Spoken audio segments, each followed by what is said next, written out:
Hi everyone! Another Sunday and another one-day league here in Maharlika League, Japan. And ngayon kasama natin ang ating team captain ng Boss Idol, si Mr.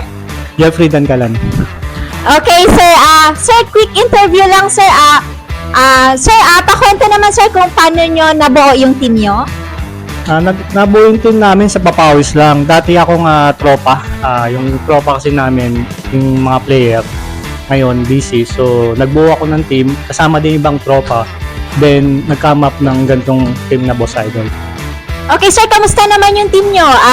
Any preparation, sir, na ginawa nyo before this one-day league? May papawis kami every Sunday, pero mga few days wala. Pero ito yung pinaka-papawis na rin namin. Enjoy lang namin yung game, then camaraderie din, brotherhood. Ano naman ang pinaka-goal ng Boss Idol today? Enjoy lang, saka papawis, yun lang.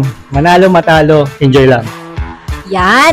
Sir, any shoutouts na lang, sir? Baka may gusto kayong batiin? Shoutout pala dyan sa misis ko, sa 5 anak ko, sa Trupa, sa Batang Telecom, Batang Recto, saka Agay Onia Basketball Team Club. Maraming salamat po.